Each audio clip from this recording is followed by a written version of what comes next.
Hey everybody, welcome back to Lawyer Forward. I'm Mike Whalen. This week we're having a special series to commemorate the launch of our new ebook, Lawyers Don't Care About Your Chatbot. It's a Pragmatist guide to Legaltech Marketing. I think you should go to lawyersdon'tcare.com and get your copy of the ebook. I am bringing on this week smart people to talk about marketing-y things because we got to talk to these lawyers and help them improve. Today I have my friend Jake Sanders. Jacob, how are you today, sir?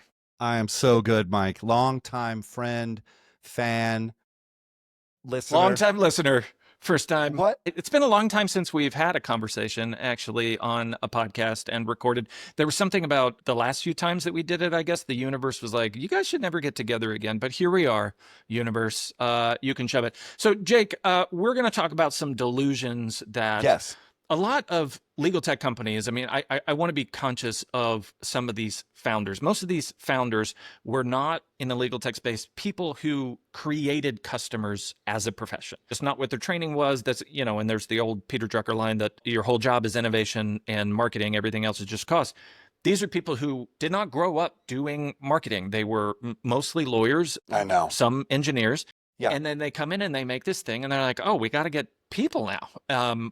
And so I want to be conscious of and forgiving of the fact that they might hold some false ideas in their head, some delusions in their head, and we're going to try to undermine those today. Yes. Before we get to that, Jake, tell us about you. You have an interesting path that leads us here, and that interestingness is part of why you're here. Yeah. So thank you for having me on again. Yeah, my marketing journey started with in the legal space. So I was hired on in a local personal injury law firm. I had some experience as a writer, quick with words, and then so a social media role opens up, and so I apply for it and I get it. And instantly I'm noticing the differences in between the definitions, and I'm new into the field. So I'm thinking, we got to go digital, we got to go social, you got to get viral. And then at the same time, understanding how marketing was working in the law firm itself, like loyalty programs that they had. What was the client interaction like? So starting to realize, oh, wow, there's all these different places where we're engaging with people. And then you're advertising and then you're marketing. So I came in and I said, we got to burn it all down. You're doing TV ads, clowns. You're doing radio ads. Good luck. And thankfully, they didn't throw me out of a window because, in the first 3 months, I wanted to do something. And I was like, I have to really gain sense of what's happening. So I started interviewing clients. And then they showed me the P&Ls. So I look at the P&Ls and I look at where we're actually making money, where it's radio is killing. It's the top. TV was number one. It continues to be the case at that law firm to this day. I just want everybody to know. Everyone's like, things have changed. Well, they haven't here. And it's because they had this legacy. And so I showed up with the audacity to say that you should get rid of these legacy programs. And now, yeah, everybody is me in 2025. Even the people who own the law firms, even the people that are selling the law firm, everyone's like, I think we should burn it all down. And you're like, I really think that we shouldn't. So, luckily, the number one thing that I got from that is that you need to have phone conversations with clients that aren't about the service. You need to have conversations with them that are about their experience. So I would say the big takeaway from that, my genesis, is that my birth of marketing was a deep reversal of a stance that I had. And it was like, you think you know, and you have to find out if you know. So it really drove me on the mission of sense making as the meaning of marketing. That's my beginning. And now I'm here. So you have this combination of understanding lawyers, you've been in the industry, but also being slapped in the face with reality about what you think is true about marketing. And this is the common thing, like I said, that a lot of these founders are in this position because they come in, they think certain things are true about their product and how it's going to, be taken up by the market. And they find that these things aren't true. So what I'm going to do, this is a little unfair to you. You have been writing a series over at the Marketing Accountability Council over on Substack, and I'll make sure there's a link to that, about the delusions, the delusion series, these things that we believe about marketing that are not true. And what I'm going to do is basically totally unfairly make you give me the brief version of each of them, and we'll ping it around a little bit. So I'm going to start with an order that I have picked, Okay. which is the product illusion. And Yeah. the reason for that is this is a dream that if I make a good thing, it sells itself. And it's true, but it's not true. So talk with that. Tell me about the product illusion. Spending time in different places, you see different applications to solving issues. And product is a different way to think because you think we can just tweak it. And once you get into the tweak, you're tweaking and you're a tweaker because you're not quite fixing things, are you? You're fixing this product. So you've created a proxy. So it isn't quite solving an issue, but you're kept busy while you're unallowed to focus on business. So I think the pithy version, and I have it ready, so you didn't surprise me. I think that marketers and the marketing kind of mindset that has, rightly been or wrongly been applied to us, because sometimes that has happened, hasn't it? That great product did sell itself. But did that happen? You don't know that story 100%. You're again like pointing to a Snuggie and saying, it happened to them.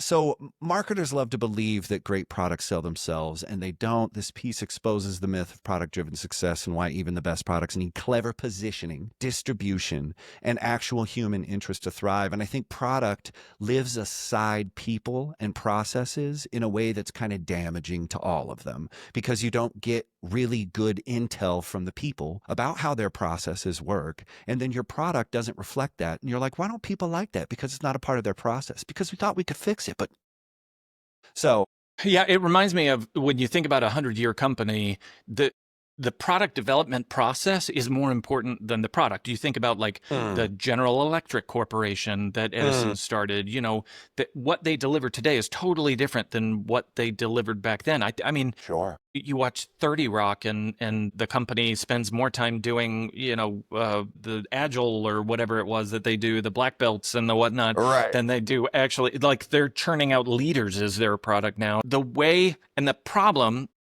that I think ties to what you're saying is I was listening to somebody who was talking about AI, and they were saying we keep referring to it as a god, like it's going to become one of our gods. And the problem is when you do that, now your imagination about what AI can become is limited by your imagination about your gods, right? Like you create, and with a product, you create this sort of baseline that you're protective of, that you keep trying to play with, where marketing is sitting here saying, no, we want to create listening channels, communication channels, and we can work this together. And I would say maybe the biggest danger and the thing that undergirds all of the delusions is our inability to shed bad thinking. If you have something and you've come up against something and you've countered it and you've said, all right, is that settled now? I don't think a lot of people, like there's a lot of unsettled ideas, like there's a lot of possibility. So, as those things are invading the information space, it makes it seem more likely that it's more of a lottery, Right. like Like I think. you come in with a hypothesis. The nature of hypotheses is that they could be wrong. So are you a scientist or are you a hypothesis? What is your company? Are you somebody who works the hypothesis, or are you married to that one, right? And then I think, the hypothesizing is happening previous and can't even happen in the product because all you do is focus on that thing. That actually brings me well to I want to switch to the branding delusion. And part of me, I want to ask you the question, what is brand? I think I've seen it defined as the value outside the product, but I'm sure there's some way to discuss brand that'll align with what you think is the delusion. So tell me about that.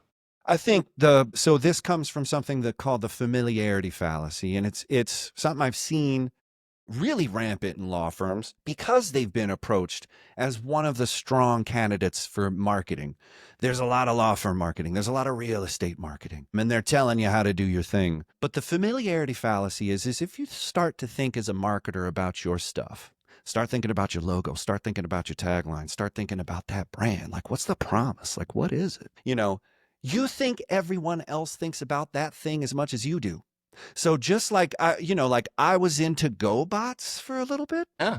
Which is off-shelf The little brother Transformers. of Transformers. I love the GoBots. Yeah. So anyway, like maybe it was a price point decision from my parents, but I was into But anyway, I was down with GoBots. And so, but I thought everybody thought about GoBots as much as I did. And then you go over to somebody's house and you're like, what's, so, it's just one of those things that inside of your mind is if you keep touching everything and worrying it, you think everybody's touching it too. And so I think the branding delusion starts from this familiarity fallacy because you're thinking everyone thinks about it. Our brand is the most important thing about us. But I would say to your first question, brand is what other people think about you and what they would say if you weren't in the room. So that's your brand. Well, and I think for both of these first two delusions, I want to ask you to be a contrarian and drive this point home. The ebook that we wrote is called Lawyers Don't Care About Your Chatbot because they don't, because nobody cares. Nobody cares about your product. Nobody cares about your brand. People aren't thinking about you. That creates a need for marketing to do its job. Right. So drive that point home for me.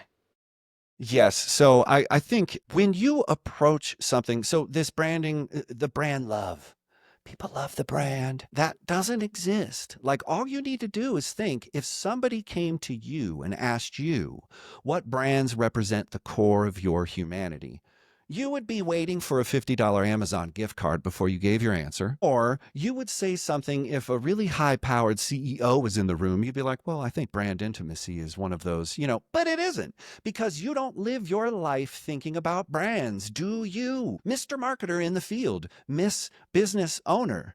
So you're like, I love this logo. And it's like, but ain't nobody thinking about that. So when you approach it, no one gives a flying F about what you do. And if you just say that, then you have space to address the mission. Because if you're missing the fact that people don't love you and you're like, why don't they love us? Like, well, you're not having the marketing conversation. You need to realize that no one cares because you don't care. Right. I know you don't. Right. And then you start realizing the main job is to be easy to see, easy to be memorable, easy to buy, and easily thought worth it. And that's it. And we see it as a negative. I remember we recently switched from Verizon to Xfinity for our phones. Sure. And the reason is fairly simple. It costs less. That's weird. Verizon, was there anything about their journeys, their brand journeys, their stories? Tell me about your mission. What was so interesting was Verizon made it so hard. Everything was so hard to switch and to cancel things. And I'm having to go to the UPS store and I'm having to go back to the store and all this stuff. And the thing that was in my head was, do these people not realize the reason I was gettable for Xfinity is the same reason I'm still gettable for Verizon. And at any point, I could switch back to Verizon, not because I have zero brand loyalty, but because the brand loyalty does not override my pragmatic need for an outcome. And it's interesting. I think about marketing. I think sometimes people have more loyalty to marketing than they do to a product. And what I mean by that is if in your marketing, you take a stand, you have an opinion, it's debatable, it's a mission, not everybody cares, but the missionaries do. And the nature of missionaries is that if you make a promise that they're interested in, and they spend their social capital to tell their pragmatic friends, hey man, I was drawn to the mission, but you guys might like the buttons on this thing. As soon as you don't deliver the buttons, that missionary's taking them somewhere else because they care more about their belief and the connection to their friends than they do about you. And you said something very interesting that when you start thinking about your brand and serving, and this is different than active listening to your customers to find things and experiences. This is different than listening to them and saying, oh my God, we have to do this. Because did McDonald's hear from somewhere that their fries were bad and they were like, stop, Yeah. stop. We have to put a McStop to making the McFries because we made a McMistake. Sure. No, they're just like, these are the fries and you eat them. But I think one of those things is that very vampiric, voyeuristic thing where if I'm not successful, if I don't see success shown to me by those missionaries, because you said something interesting, if we don't work on the buttons, they're going to be upset. No, if you stop serving the missionaries and saying, well, how can I help you spread some more love, some more, you're marketing to the marketing in a kind of a retroactive way that doesn't bring in net new people who don't know you, who don't even know you exist. Because there's way more many of those out there than there are loyal people who have your scratch and sniff and who have bought your little plush doll. Right. Yeah, absolutely. Moving to Moving the on. next, we've got the delusion of digital ad impressions. And I think what you're getting at here, there's a lot of noise, and Dude. brands are really having trouble figuring out, so do I make noise or am I trying to interfere with the noise? Is it just noise? Should I mess with this? What the hell's up with noise? Let me tell you about the noise floor here. Like impressions, it's one of those words that you get in, you're like, well, what does it mean? Again, you want to play the marketing game, you want to market the marketing, you want to play that thing, you're like, impressions, that's very impressed. And you say, well, that's a lot of numbers. If you look at those numbers and if you look at what these people are promising and you look at census data for the population on Earth, and then you take the available population who has social media, internet access, okay? Now reduce that down to how many people who, above 18, who have internet access with a cell phone. The number gets so small, much smaller than the entire population. But when YouTube says, I can get you 1 billion impressions, you're saying that 100 million, 100, huh?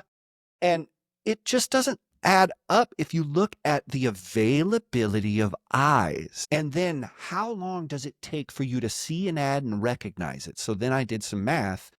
The main thing that they're saying on LinkedIn is an ad impression counts. Doesn't really matter what the ads are. It only matters how they count the impression itself.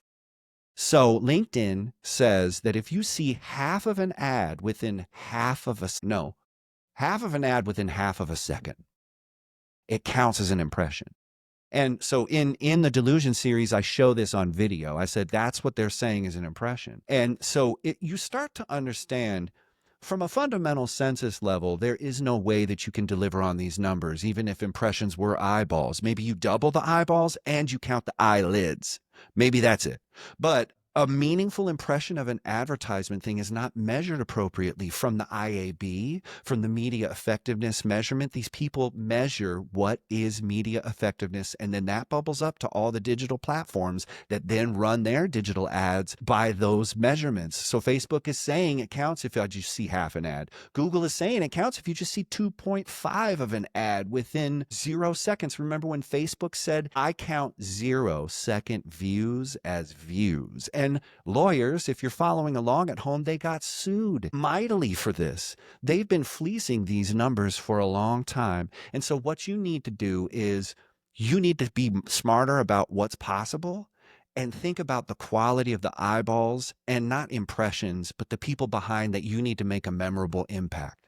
Well, I want to tell 2 stories and get you to react to this that's relevant to this, because I've got 2 conflicting feelings about this. Good. 1, I hosted a show called The Contract Teardown. It was 2 lawyers. Yes, I love that. It was legit a talk show about contracts. We'd get 1,200 views. And like in my brain, I'm like, this is not a real channel, dude. We're like, there's the big boys out there, the beasts. This is organic views, right, Mike? Yes, we were distributing You didn't pay them for via any email. of those. Right. And so 2 things. 1, it's something like 95% of videos on YouTube don't get past 1,000 views. So already you are descriptively in the top. And then you see we were probably the most popular lawyer targeted podcast. There are legal podcasts that are using law as like storytelling. But this was like a 2 lawyers, B2B lawyer podcast. It was one of the most popular.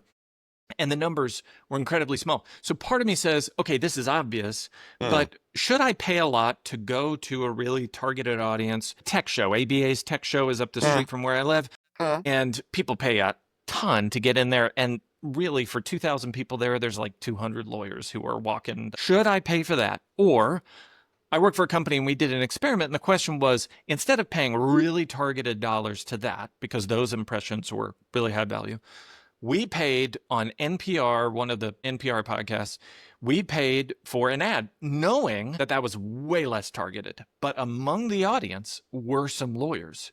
And what we wanted to see was for basically the same cost, way bigger audience, fewer impressions, right, Beautiful. to lawyers. Or way smaller audience that's really targeted. We actually got more people from the NPR ad than we did from the lawyer targeted ad. And I don't know why. And I'm sort of curious, like when you define the value of an impression, it sort of feels like there's also a network value of an impression, that even if you're speaking to not a lawyer, you might be speaking to somebody. I don't know. What do you think about targeting versus, like, how do you define the value of an impression?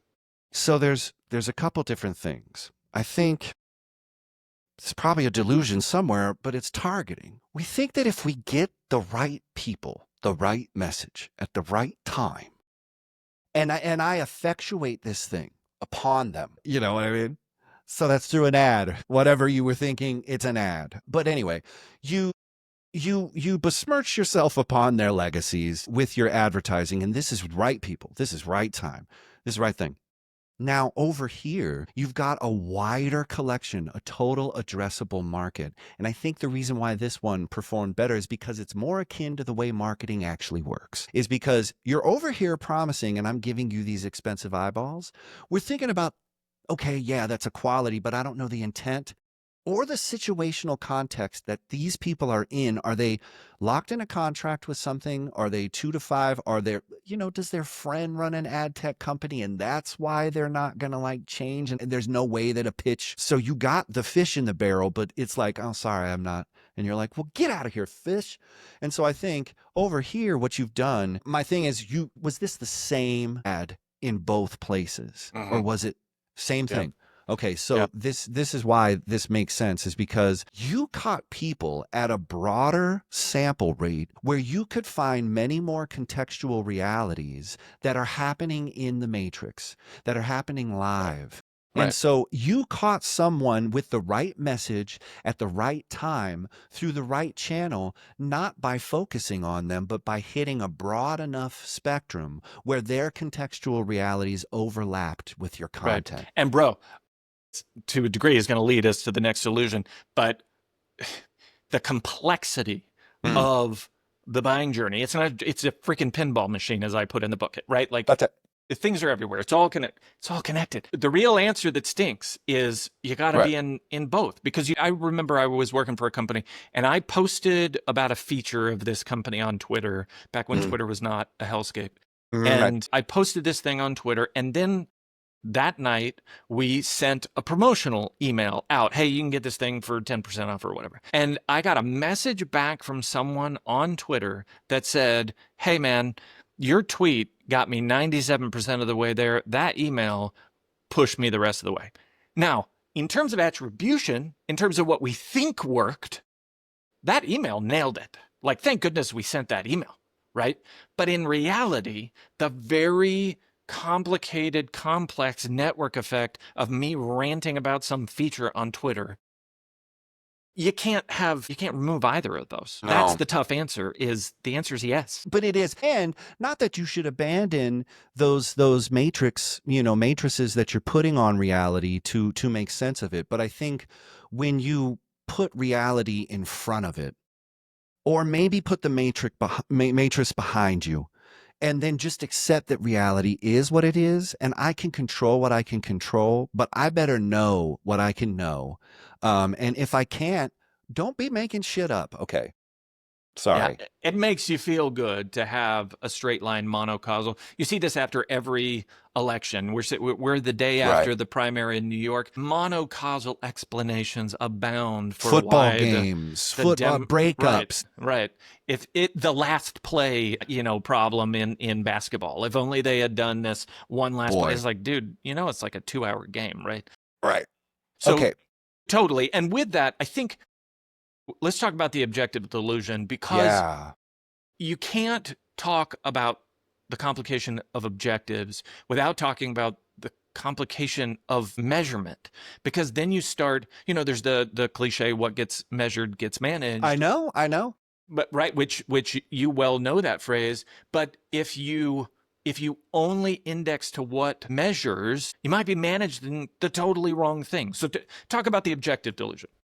I'm reading a book. I actually just finished it, by this amazing professor, Jerry Muller, and it's called The Tyranny of Metrics. And it supports research that got me to write about the objective delusion, which was these AI researchers they wanted to understand why objectives, if you have them, it should guarantee that you get to them.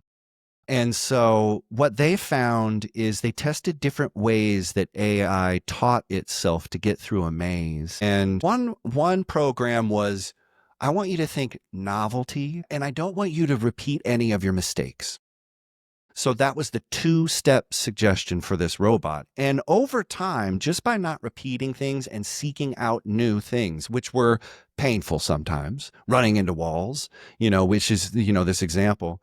But after a while, it finds out where to go. And then it finds out that there's a door at the end, and then it goes out there. We never told it about the door.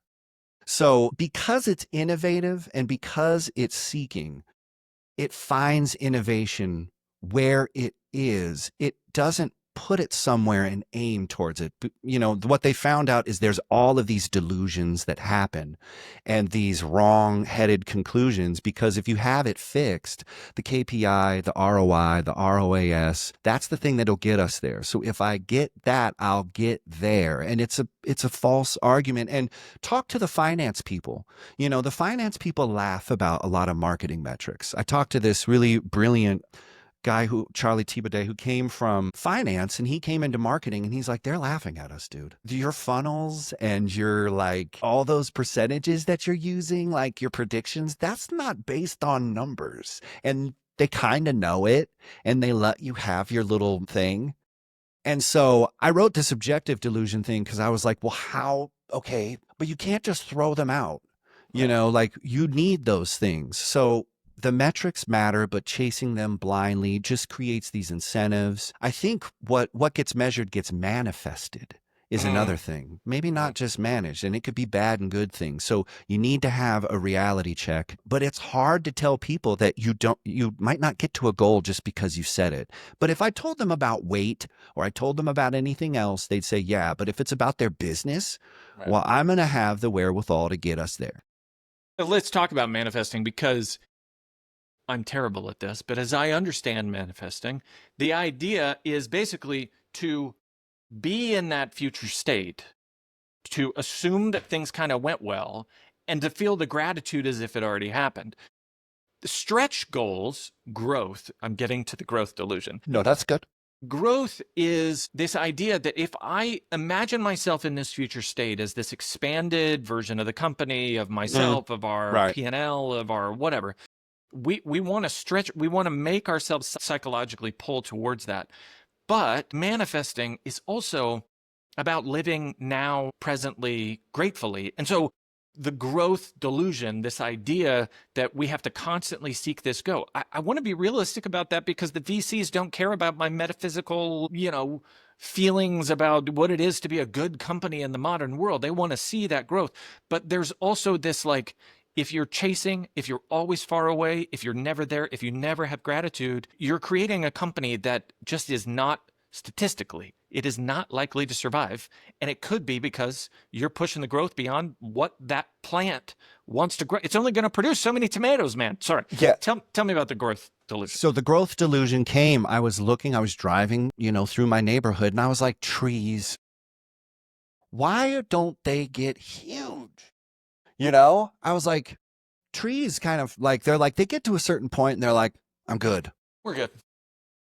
But I was wondering, I was like, man, if growth was this right, then nature would show it, and then I was like, oh man, you just kind of described invasive species, you kind of just described, and I was like, well, growth, cancer, and I was like, oh.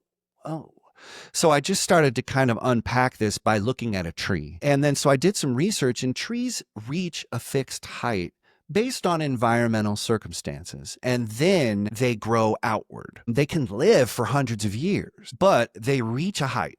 And that's dictated by a lot of things, complicated things, moving things, and its destiny and its legacy or something. So I was like, this is a very interesting piece here, because we don't have a real good metaphor for where we're headed other than growth, which is we got to make the number go up. And it's sort of become a meme in itself, which is sort of like, you just feel these whole delusions are my reaction to Adam Smith's invisible hand diddling us. And we don't know how to explain it. And if growth is the goal, then we're whistling past the graveyard. Mike, you made a good point statistically. What is the survival rate for companies? What is the survival rate for podcasts, media, content on things, blogs? How long do they live? How long does an email live? How long do we live? We don't think about that because if you're growing, we're growing. But you need to think, whoa, what if it stops? What if we die? And so I'm like, I wanted to really get people to like about the marketing graveyard. And that sent my friend Jay Mandel down a path where he sort of describes the graveyards. And I'm talking about the delusions that got us there, but I think we're whistling past a lot of those things.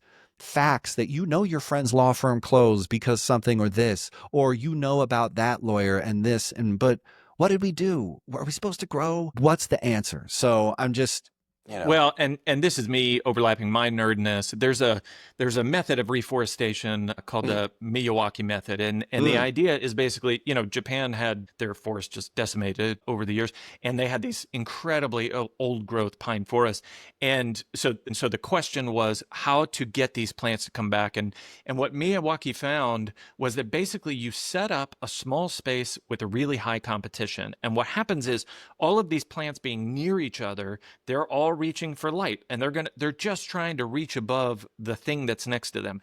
And if you go into a forest, you don't see this like there's one seed that comes off of that tree, and that one seed better work or we're all screwed. It casts a bunch of seeds, all those seeds compete, and then some tree becomes the canopy. And this is all very metaphorical, but I no, it would isn't. say Oh, I would say for these brands, the thing that is going to kill legal tech brands the most, and I say this all the time, is not the death of your company. It's the death of the ecosystem. If you don't think in terms of a lot of experiments, everybody supporting each other, everybody driving competition, but also driving cooperation where it's necessary, with that kind of Miyawaki method of growth, the ecosystem will grow. Your company may not. Your company may get to its natural state, and it's not a bad place, right? We're a pretty good looking shrub, but it doesn't mean that you have to be in the canopy. And so there's this sort of this, you have a hypothesis, finding the natural state of that hypothesis is really difficult. Having growth in mind is important, but living in some gratitude for what you've got is also right. Yeah. really And then, important. but I think it's when do we arrive at that state? And I think if you really think that my brand is beloved, that I have objects that I'm tracking, that we're going to grow, that, our product is beloved, and that I can use digital advertising to get anywhere, then you're facing delusions and you need to shed bad thinking. I'd rather you be a happy viburnum shrub than I know. Be a a happy. choked out elm, dying. Jake, I don't know what any of that last bit meant, but I appreciate you being here. You took a swing, you chop it down, timber. It's another one. For people who want to learn more about what you do, Jake, what's the best way to connect? You can follow me on LinkedIn. I'm super active on that thing It because doesn't I got matter. off. Nobody's going to see your stuff anyway, even if I got you are off super Twitter. active. That's so true. Friggin' That's hell's another day. thing because I'm talking about ethics, accountability. I'm following some really great lawyers who are doing really amazing work. Mike is one of them. I'm still connected with this space. I love lawyers. I think you're one of the coolest bunch of like great readers, great like wonderful senses of humor. So I love chatting about this stuff. So hit me up on LinkedIn. Smart people that we are building for and serving. So thank you for that. For those of you who are watching, remember, if you go to lawyersdon'tcare.com, you can get your copy of the ebook. Lawyers Don't Care About Your Chatbot because they don't. So please go download it. We're going to fix this and help lawyers improve their practices. For the rest of you, we will see you on the next episode of Lawyer Forward. Thanks again, Jay. Thanks, man.